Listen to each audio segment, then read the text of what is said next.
Are you going to give me your name?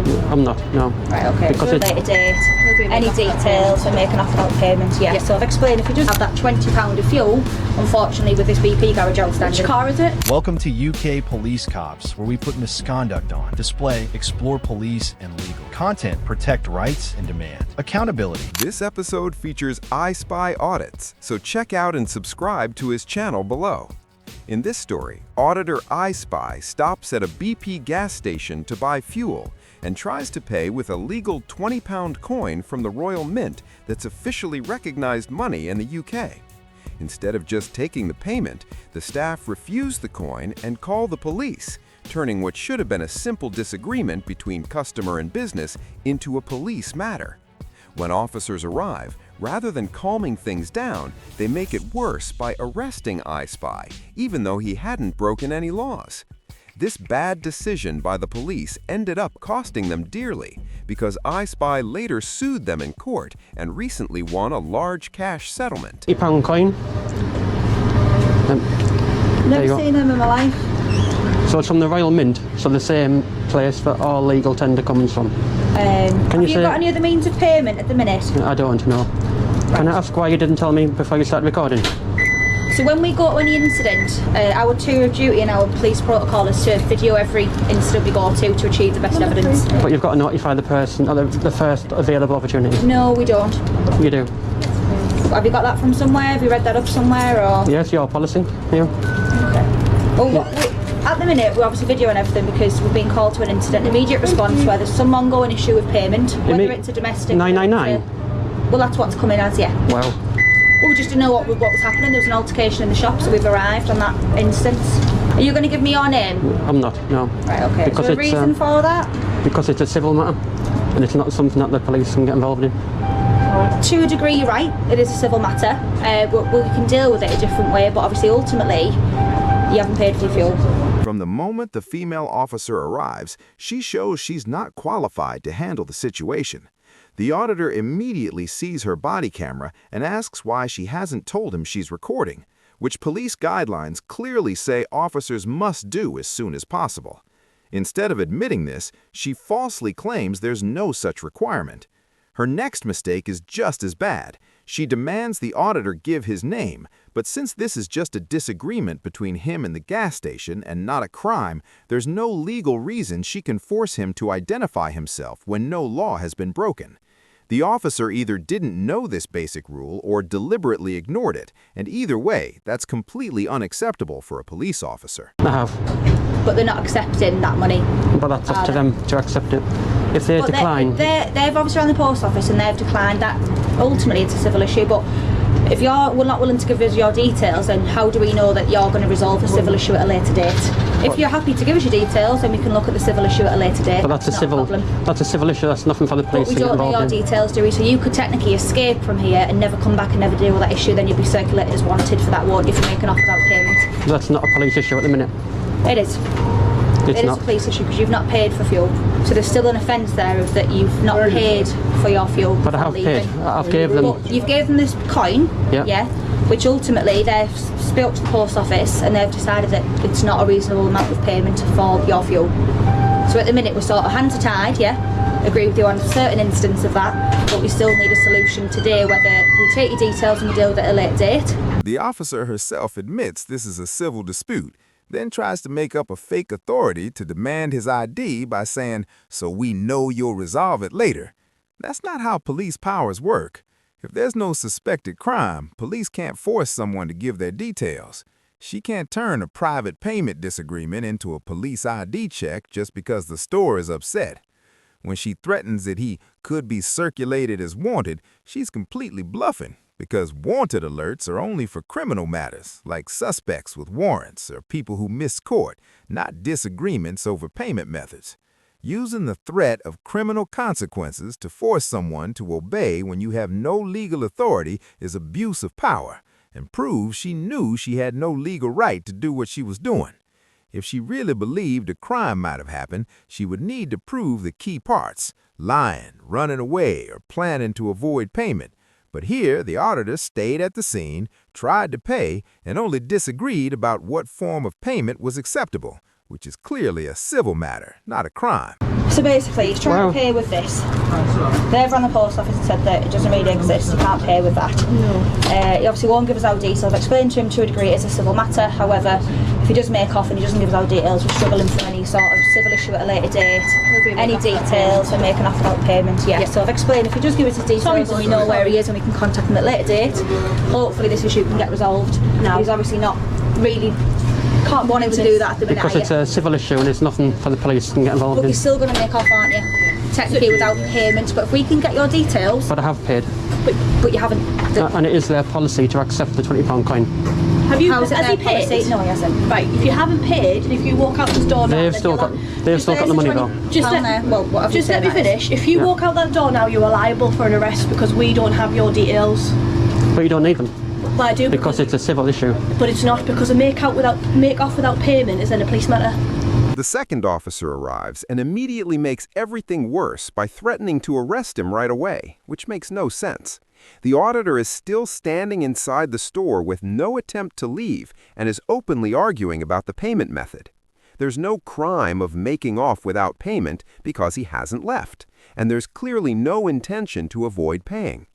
Her arrest threat is even more ridiculous because the auditor had already tried to pay with a legitimate £20 Royal Mint coin that the cashier rejected, which completely proves he wasn't trying to avoid payment at all. According to the Theft Act, for this crime to exist, the person must both leave the premises and intend to dodge payment, and neither of those things happened here. By trying to turn this into a criminal situation just because he wouldn't give his personal details, the officer showed she has absolutely no understanding of the law she's supposed to enforce. So if you walk out that door now, If you walk out that door now, you'll be getting arrested for make off without payment. But there is an agreement with BP that the coin can be used. Is there any other way that you can pay? Because we're going to sit here for hours arguing. I've been quite respectful to you. I appreciate you have to a degree, and I appreciate that from yourself. You haven't been argumentative with me, and I appreciate that you've been a normal human being. However, we need I don't intend to. No, I know you appreciate that. If you can pay for the fuel now by other means, then that's fair enough. It'll be the end of the matter. Or if you can give us your details and we can deal with it at a slower time, we can offer you that. But if you're not willing to do either any, then we're struggling with what we have left to do. Because we can't let you walk out that door without paying. But we don't know where you live. You might not even be from around here. I'm not saying you are, but you know what I mean. We have people where they'll make off and then they won't give us our details, and then we're going to struggle. And we're still going to have that £20 of fuel, unfortunately, with this BP garage outstanding. Which car is it? But I have paid for the fuel. But you haven't paid for the fuel. Which one? Right, we're going round in circles, aren't we? We are, unfortunately, yeah. We've agreed, we've reasoned with you now, and we've tried to say that if you give us your details, just tell you where you live, we'll deal with it slow time. However, you then leave, you don't have your details, you don't know where you live, you could live in London for all we know, and then there's still this making off without payment because they will not accept this as payment. But I don't have to identify for a civil issue. It technically isn't a civil issue though, is it, when you leave and you don't pay? You haven't paid for your fuel. We've got the payment here, which isn't acceptable, so really you haven't paid at the minute. The whole situation is based on something that isn't real. The officers keep warning if you leave, as if the auditor is about to run away without paying. But that moment never happened. He stayed in the store the entire time, kept talking to them, and had already tried to pay with a legitimate Royal Mint coin. The officers weren't reacting to what he was actually doing. They were reacting to a made-up scenario in their heads, which isn't law enforcement, it's fantasy.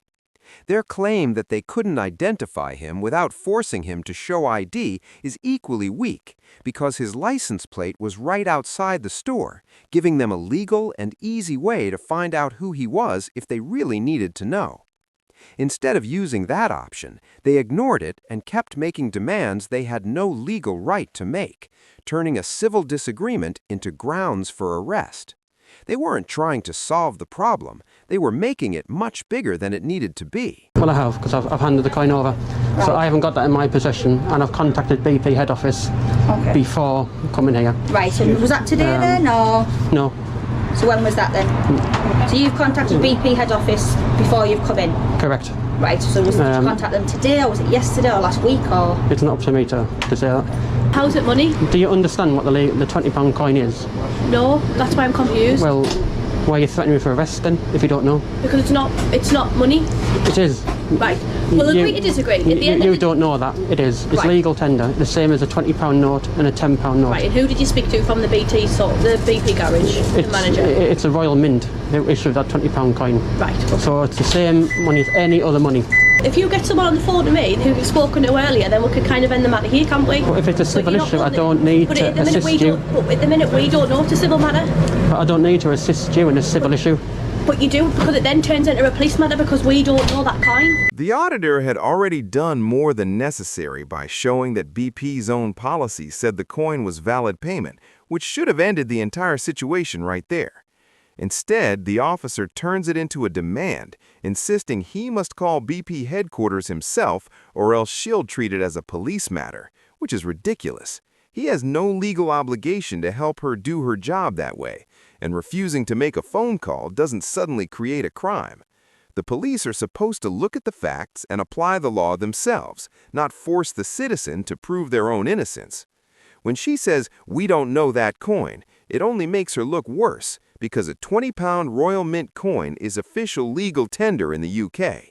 If she and the other officers don't recognize legitimate British currency, that's their failure and ignorance, not the auditor's problem. But if it's a civil agreement... You're being arrested because you haven't given us details and you're going to walk out that door and it's technically a failure to pay. But then it'll be a civil... But then I'll sue you. Well, that's fine. If you want to sue us, that's fine. Unlawful arrest. Like I said, we've been honest with you in terms of which way we can go. The staff here have been very honest, okay? And all I'm saying is if you get the person on the phone who you spoke to earlier with the agreement, then that could be the end of the matter. But as far as I do, then technically, if you walk out the door, it's going to be a make without payment. He's already accepted to take it. You haven't accepted to take it. No, haven't accepted to take it. You walk out that door, it becomes a criminal matter, and you get arrested for make off without payment. Oh, you give us your details. You're refusing to give us your details, and we don't know that vehicle is yours because you're not. But I've told you. Is it urgent? That he said he would take the coin. But he isn't. If I take my mask off. Right, well I wasn't here for that, so we have no witnesses, unfortunately, other than you and him. Right now I can't view that. Body camera. But right now I can't view that. At the end of the day, you've come in, you've paid for you've got your fuel, you've come in. This isn't a payable matter. Once you leave, we've offered you to give us your details and deal with it that way. For all I know, that vehicle could be registered to somebody else and lived in London. And how are we ever going to trace you? But I don't need to assist you. Once you leave the situation, it is making off without payment. I can't be any more reasonable with you and give you some sort of options that we can go with. But I don't need to assist you. Are you offering to give because the you're staff, wrong. not myself, not my colleague, the staff your name and contact number? No. Right, so we have one option but two will lock you up then. Well, I've got a civil agreement in the background. You can prove that at court. Prove that at court. That's fine, you can prove that at court. Right, well this moment in time, you're currently under arrest for making off without payment. You don't have to say anything, but I haven't made off. We don't mention one question in the later line. Court, anything you do is maybe given evidence. But I haven't made off though. Be arrested for conduct and factual investigation. Okay? But I haven't made off. You're under caution as well. And due to the fact you failed to provide details. But I haven't made off. Failed to provide details, yeah. But I haven't made off. Right, are we going to go calmly? We're going to go quietly? We would go calmly all the time. Okay, well, do you want to walk with us then? Of course. Thank you. Just come with me, sir, please. Have you got anything in your pockets that's going to harm me or you? Just take them out. It's just a question we ask everybody. Can we just take your camera off as well, please? This is where the situation goes from stupid to actual abuse of power. The officers arrest the auditor for making off without payment while he's literally standing inside the stores saying directly to them, "I haven't made off," which should have immediately ended everything. The crime they're accusing him of requires a person to actually leave the premises without paying, but he hadn't left, he wasn't trying to leave, and he clearly stated this fact. Despite this, they went ahead with the arrest anyway, which is completely indefensible in legal terms. The Theft Act requires two essential elements to be present: the physical act of leaving and the intention to permanently avoid payment, and neither one existed in this situation. The auditor had already offered valid payment with the coin and was still there discussing the disagreement, so the crime they claimed he committed simply didn't exist at that moment, and the officers knew it.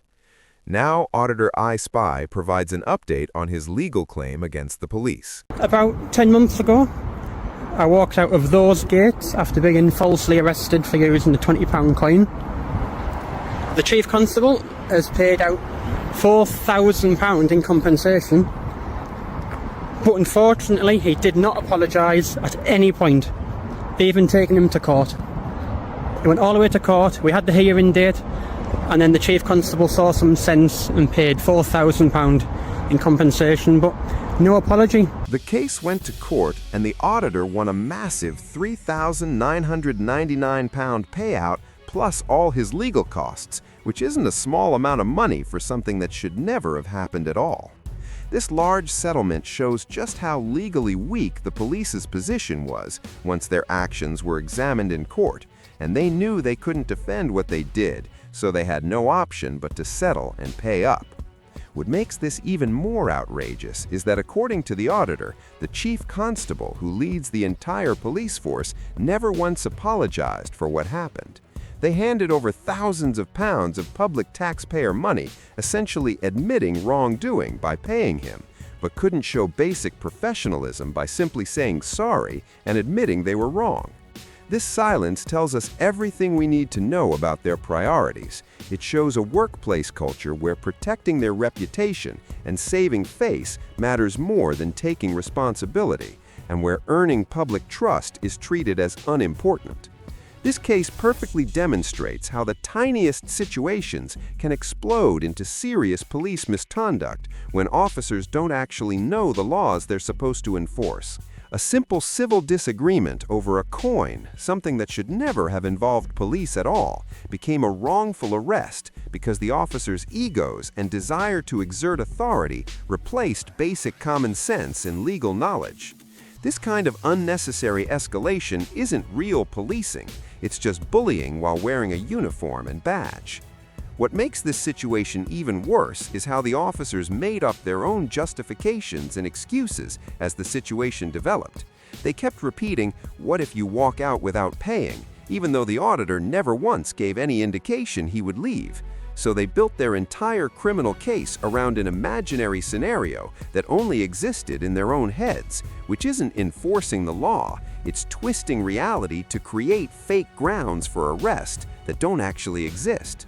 This behavior also reveals a much deeper cultural problem within policing, where intimidation and threats are used as a lazy shortcut instead of proper policing. Rather than resolving the issue calmly with patience and legal knowledge, they immediately jumped to threats, detainment, and finally arrest.